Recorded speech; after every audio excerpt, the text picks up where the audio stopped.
कृष्णं वंदे जगद्गुरुं प्रभुरनंदकुमारो मे स्वामिनी वृषभानुजा कृतार्थोऽहं कृतार्थोऽहं कृतार्थोऽहं न संशयः. We would begin with the topic of symbols. Previously we have discussed on so many different topics, and what I feel is that all of them somewhere in our life play a very important role, and in form of colors we celebrate the holy. All those topics that we have discussed, maybe it is purposeful living, maybe it is mind and body, maybe it is mindset, or so many different topics that we have talked about, or where I have shared my ideas with you. All those topics somewhere in our life, they connect with our emotions, with our environment, with our lifestyle, and with our approach towards life. So in this Holi, we celebrated our Holi with so many different colors, and those colors represent different emotions, and those emotions are what we live with. So Holi is already finished, it's complete, it's gone, but still I would like to wish you all happy Holi, and my best wishes on the festival of Holi to all of you. May your life be colorful and joyful as it is of Shri Krishna. Let us begin with the topic of symbols. What are symbols?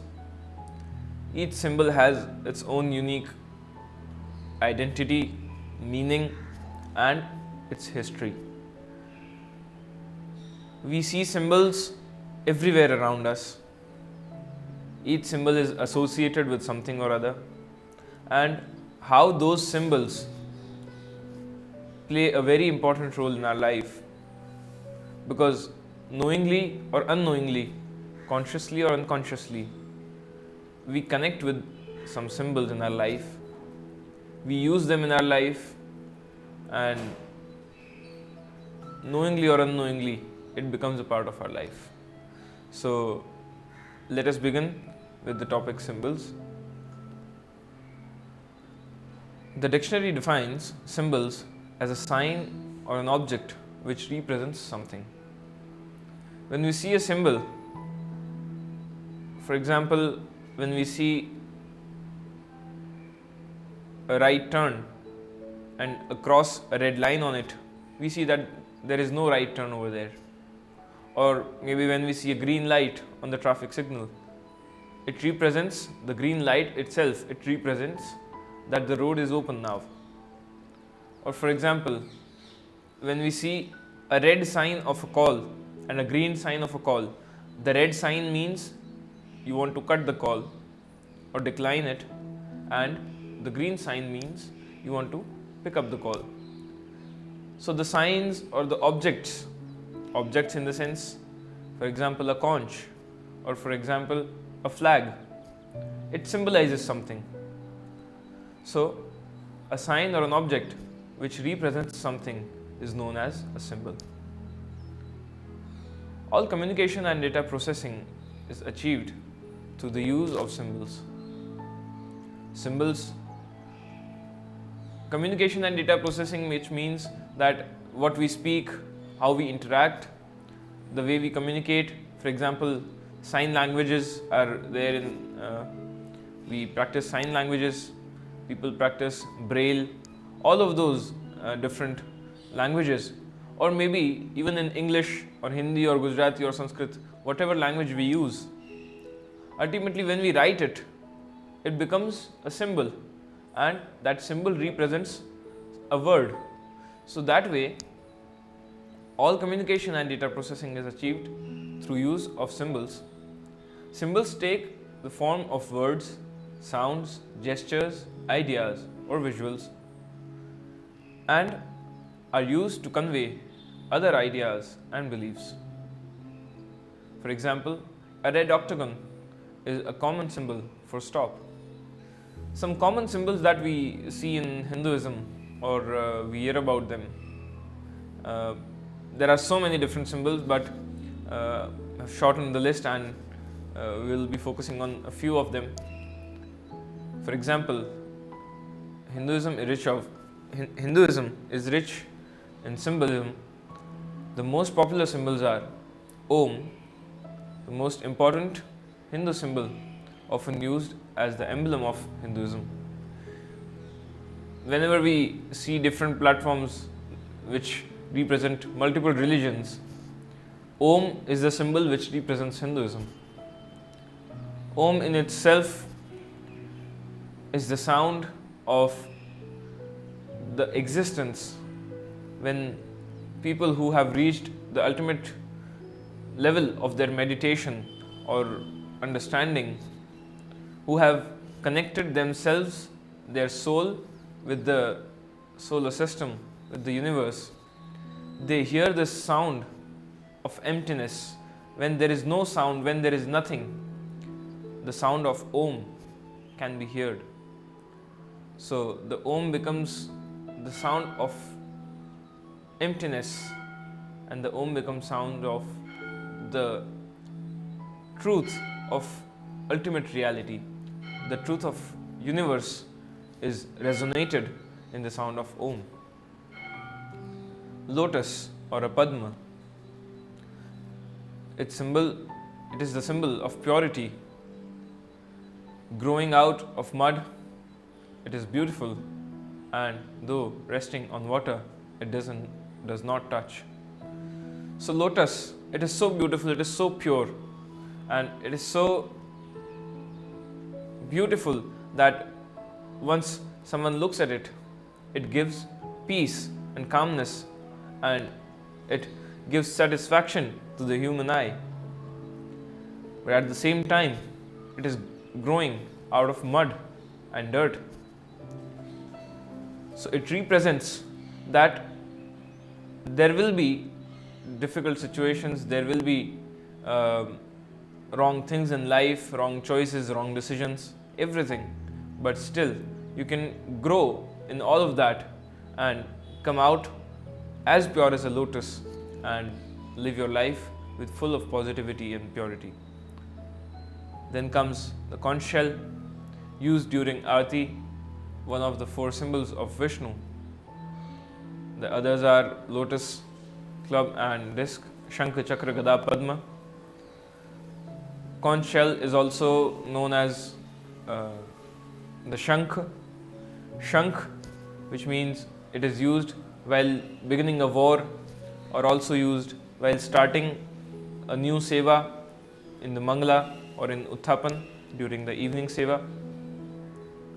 So the sound, it represents the coming of gopis.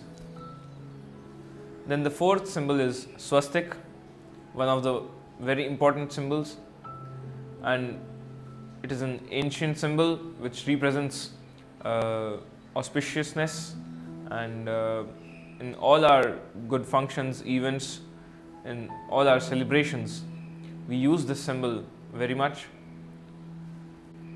There is a very unique thing about this swastik, that we Hindus, we represent, or we think of swastik as an auspicious symbol, but at the same time, when you go to Germany and you draw the sign of swastik over there, they associate it with Hitler. So why is this so? Symbols have different meanings in different places, and with how it is used. One symbol, when it is used in India, it has its different meaning, or it is used by Indians, it has its different meaning and auspiciousness. But when you use that symbol in Germany, they associate that symbol with Hitler and the cruelty which happened.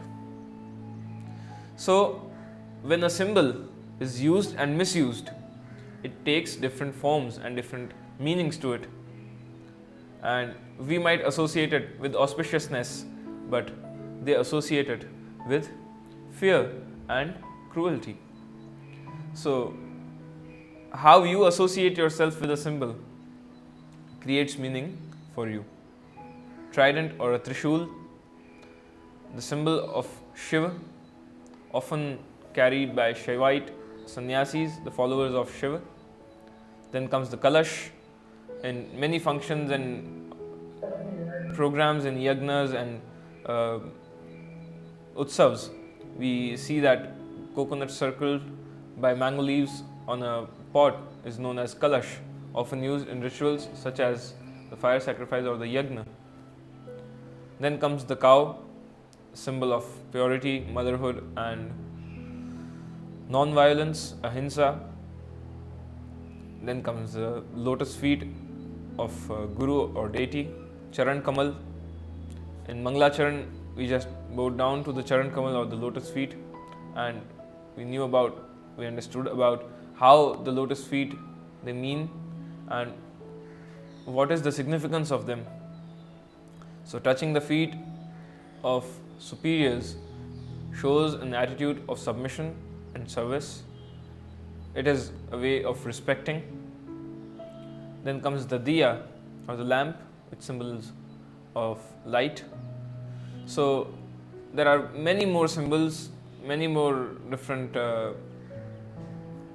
shapes and objects which we connect with, and it symbolizes something or other in our life and in our culture.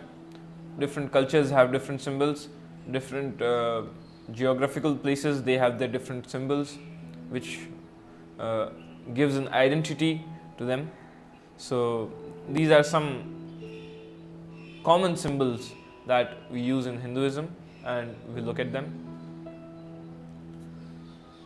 So three major symbols that we are going to talk about today are these three are which are seen exteriorly and which are very commonly connected to us. So three very main symbols in Hinduism are Tilak, Mala and Veish. Tilak is what we put on our forehead. Mala is what we wear or we use to chant the mantra which we are given by our Guru. And the Veish is the clothing that we wear, the attire. So these are three things which we are going to talk about. These are very three important symbols which connect with Hinduism, and each and every different thought processes, schools of thoughts and ways of reaching the ultimate reality, Shri Krishna. All of them have their own tilak, their own mala, their own Veish. So we will be talking about them in this session.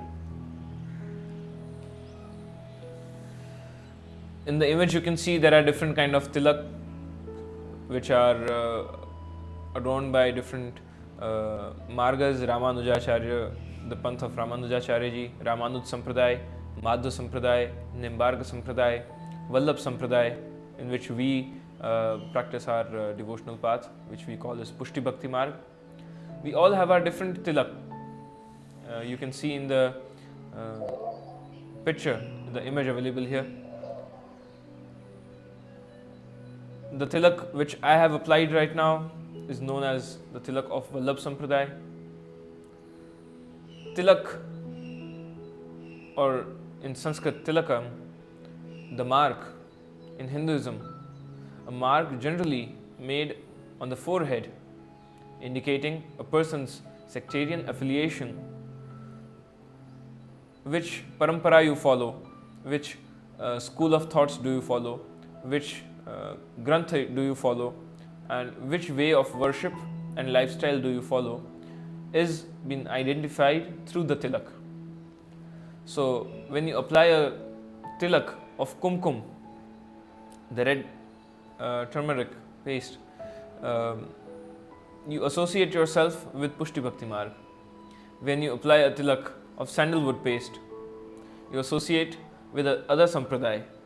So the way you apply the tilak, you associate yourself with a school of thoughts, with a way of worshipping and with a way of lifestyle. The marks are made by hand or with a metal stamp, which we call as a tilki. To apply tilak, we use tilki, which is a metal stamp, using ash from a sacrificial fire, which we know as bhasma, which is used by Shaivites. Then comes the sandalwood paste, which we know as chandan, turmeric, which is haldi, cow dung, clay, charcoal, or a red lead, which is kanku. A tilak is worn to hold the lotus feet of God Shri Krishna. The U shape that we see in Vaishnava Sampradaya, there are three kinds of Sampradaya. In Hinduism, there are three main ways of worship. One is Vaishnava, where we worship Shri Krishna or the incarnations of Lord Vishnu. If you have learned about 10 incarnations, Matsya, Kurma, Varaha, Narsim, Vaman, Parshuram, Ram, Krishna, Buddha and Kalki. These are the 10 incarnations of Lord Vishnu, and the ones who worship them are known as Vaishnavas. Then comes Shaivites or Shaivism, where the ones who follow or worship Lord Shiva and his different incarnations are known as Shaivites or Shaiva, and the ones who worship goddesses or Devi, the one who worship the ultimate reality as a goddess Devi, are known as Shakta. The ones who worship the Shakti are known as Shakta or Shakta Vaishnavas. So in that way, these are the three main path of Hinduism where the worshippers practice their religion, their spirituality, and they all have their different symbols. Now again, we are coming back to Vaishnavism. In Vaishnavism itself, there are different ways of practicing Vaishnavism. One is the way given by Sri Vallabhacharya ji, one is by Ramanujacharya ji, Nimbarkacharya ji, and Madhvacharya ji. These are the ones who have given thoughts and a school of thoughts on which a devotee can practice their worshipping pattern and their spirituality. So these are the four tilaks on the top which we see of Vaishnava Sampradaya. The three tilaks that we see below are of Upasampradayas, which means the Sampradayas which come out from these four Sampradayas. They have their own identities. Then there is a Shaiva Tripunda, the three-lined shape. Then comes a round bindi, which is of Shakta Sampradaya. So in this way, a tilak is worn to hold the lotus feet of Lord Shri Krishna. In Vaishnavism, we wear this U-shaped tilak, which represents the feet of Lord Shri Krishna. Like if the lotus feet is placed in this way, it represents the lotus feet of Shri Krishna.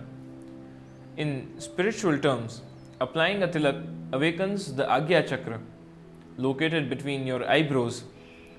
This increases our spiritual energy. So when we apply the bindi in the center, it gives the pressure on the Agya Chakra and it increases our spiritual energy and our awareness around this environment. Each and every symbol has a scientific, spiritual, logical and historical facts connected to them. In scientific terms, a tilak stimulates the pineal gland. Different types of tilaks are applied in different sects in Hinduism, which we just discussed. Tilak in Pushti Marg, the Urdhva Pundra tilak or the U-shaped tilak is applied.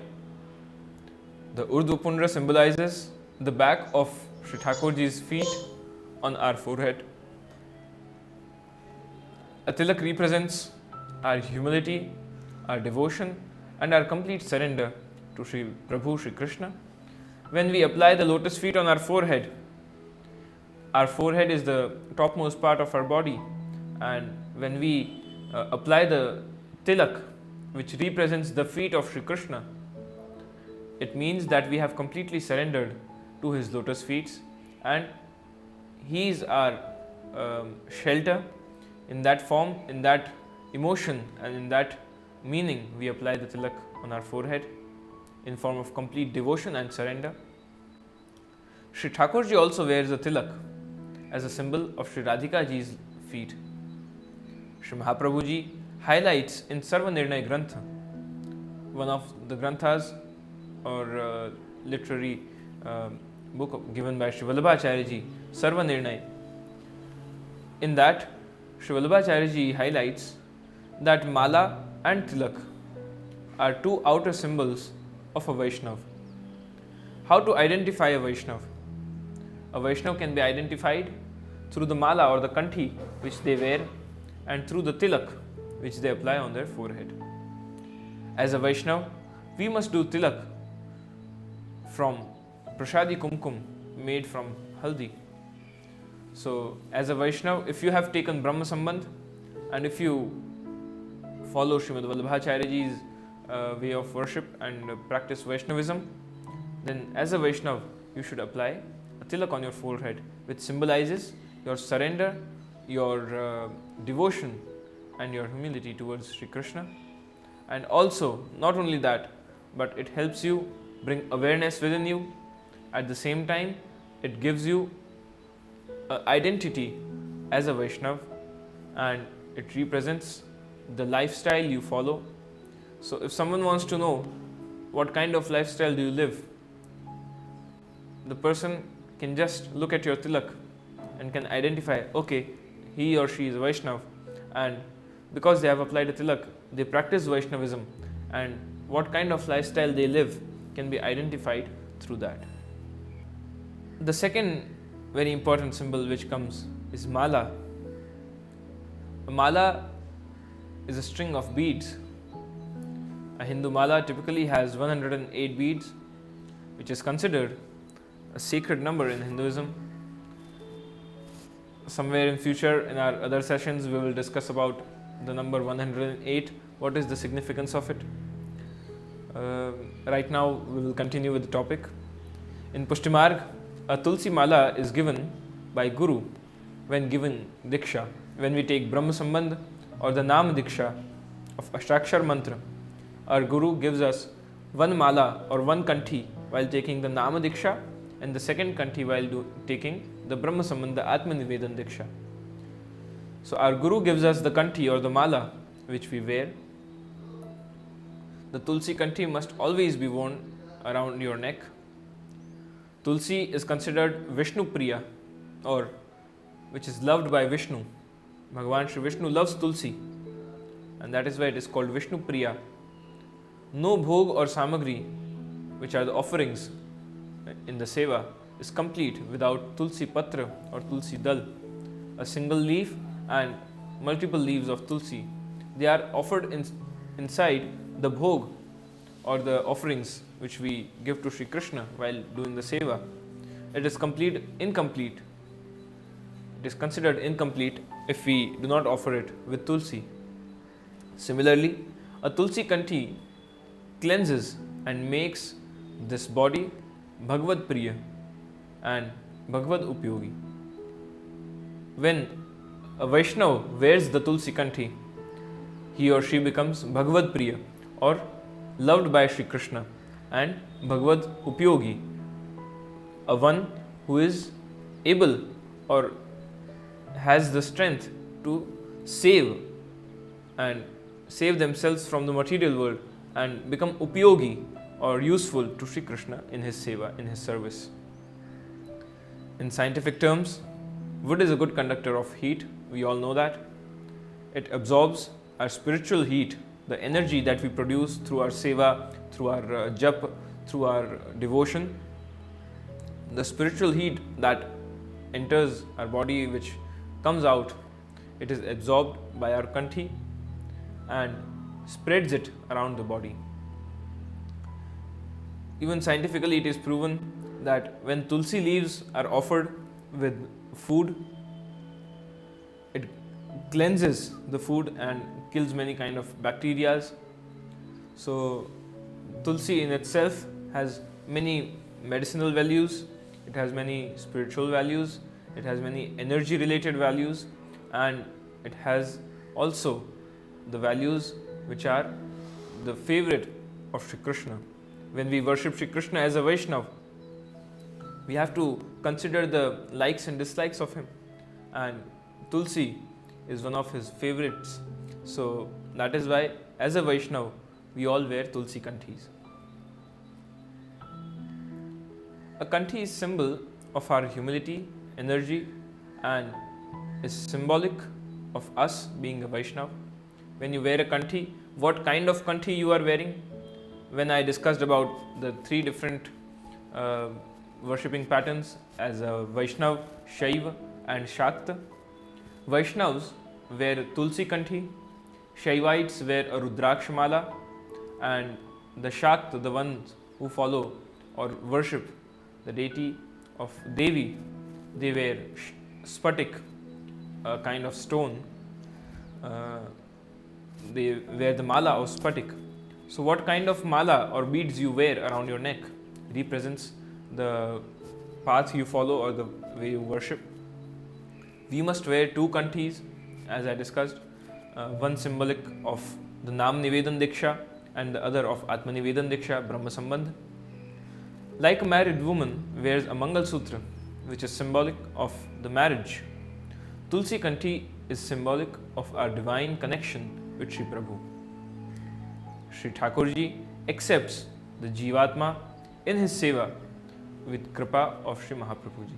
So once you have surrendered yourself through Brahma Samand to Shri Prabhu, you should always wear a Tulsi kanthi in your neck.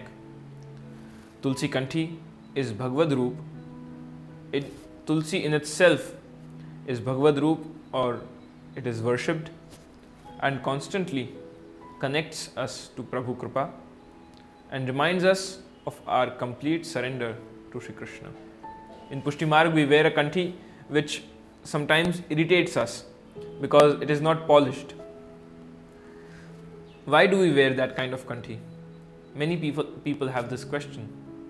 The main key reason behind it is because it reminds us again and again if we are going to do something wrong, trying to take a wrong decision, walking on a wrong path, or doing something which is not appropriate for us. At that time, the kanthi, it irritates us and reminds us that you are a Vaishnava, you are a devotee of Shri Mahaprabhuji and Shri Krishna. You have surrendered yourself, and because of that, this is not an appropriate way to act or speak or take a decision in this way. This will harm you. So, in that way, it reminds us of our complete surrender to Shri Prabhu. When we wear the Sutra Tulsi kanthi or a Tulsi kanthi in the cotton thread, the beads which are in a cotton thread, you must change it after Sutak or Ashuddhi. Whenever we have a Sutak, someone has passed away in our family, or if we have visited someone who has left us, who has passed away, after coming back to home, taking a shower, we should change our kanthi, just because the Tulsi is pure but the cotton thread within it, it needs to be changed. So we change the Tulsi kanthi. The third is Veish, the clothing that we wear. Veish means the clothing or the outfit. In ancient times, it was customary that sewn clothing couldn't be worn during any Vedic processes. Any clothing that is draped around the body was used during Vedic karma. Neither any clothing that can be worn from top or bottom, like a pant or a t-shirt, is worn during any Vedic karma. That is why we wear a dhoti upparna or a dhoti angarkhi, and women wear a sari or a chanya choli while performing seva or doing the yajna or Vedic karma. Since Prabhu seva is a Vedic kriya, hence in Pushti Marg, in older times, only a dhoti and upparna was worn by men and a sari was worn by women during seva. Shri Mahaprabhuji himself adorn only a plain white dhoti and an uparna. Uparna is the clothing which, for example, this red clothing which I am wearing is known as the uparna, and the dhoti which I wear in the bottom in form of pants, which is known as dhoti. So dhoti and uparna, Sri Mahaprabhuji he himself worn plain white dhoti and uparna to cover his upper body. With change in time, Vallabh Vanshajis started wearing angarkhi or a bandi along with dhoti and uparna. So with time the clothing has also changed, but the main or the key way of wearing it, the attire, it hasn't changed, it is the same.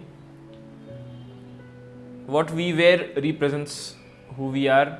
For example, when we write in our invitation card of a party that only formals, those formals represent something. The same way, when we are going to give an interview for a job, we do not wear casuals, we go there in formals. Why? Because our clothing, it represents something. It is a symbol of something, of professionalism, of our commitment towards work. So in professional world, the way we practice the clothing, the same way in spiritual life also, we have a particular way of dressing and of wearing clothes which represent our devotion and our surrender to the lotus feet of Shri Krishna. Dhoti and uparna represents our surrender, and it is a Veish of a Das. Das means the one who is a servant of Lord Shri Krishna. It is a clothing which is worn by a Das.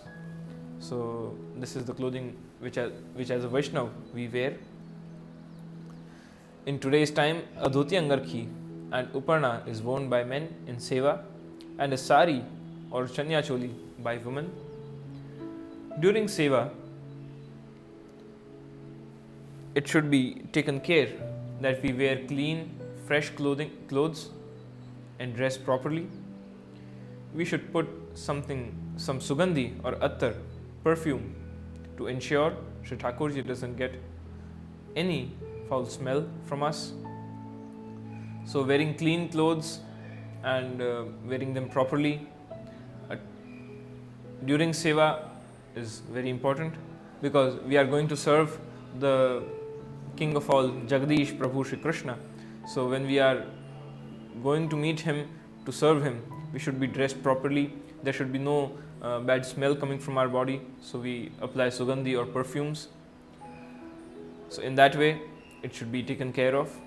And as a Vaishnav, we must wear simpler clothes than our Guru to maintain our Das Bhav. Guru is a superior platform than us, the one who introduces us with Shri Krishna, with the Almighty, and because of that, our Das Bhav is stated in his lotus feet, and we wear a simpler clothing than the Guru. These days we see that everyone wears a common clothing, but at the same time, as a Vaishnav, we should always remember that coming on the same platform, sitting on the same level with our Guru, or wearing the same clothing, this should not happen. It is not respectful to them. So in this way, we discussed three very main points, or three very main symbols of Hindu Sanatana Dharma and Pushti Marg: Tilak, Mala and Veish. A symbol with which you associate yourself becomes a part of your life and your identity, and expresses the emotion you carry with yourself. So the way you live, the lifestyle you practice, the devotional patterns you follow, the spiritual path you walk on, it is identified and it is expressed through these three external symbols: Tilak, Mala and Veish. So I hope all of you who are Vaishnav, who have taken Brahma Sambandh, you follow and practice these three symbols which represents your lifestyle. There will be difficult stages where some might criticize and some might praise you for practicing your symbols. For example, if you start wearing a tilak to your workplace, nothing is wrong in it. You have your freedom to practice your religion. But if you are wearing a tilak to your workplace, someone might think that what is he applying? Why is he doing all this now? He wasn't doing it till yesterday. Why is he applying it today? It is your personal choice, and at the same time, someone can praise you or someone can criticize you. What you have to do is stay neutral and believe in the lotus feet of Shri Krishna and practice the lifestyle prescribed by Shri Vallabhacharya ji. So in that way, a symbol with which you associate yourself becomes a part of your life. It only becomes a part of your life when you practice it, when you apply it in your life, and your identity and expresses the emotion you carry with yourself. Once you start practicing these symbols in your life, you associate yourself with certain kind of emotions, and those emotions, they take you till Shri Krishna. So through this, I would like to end my session here by suggesting you all, by prescribing you all to practice these beautiful symbols given by our Guru and our guide Shri Vallabhacharya ji, and through those symbols let us live our life as a Vaishnav, as a complete Vaishnav, and practice the path of Pushti Marg. Shubham Bhavatu, Kalyanamastu.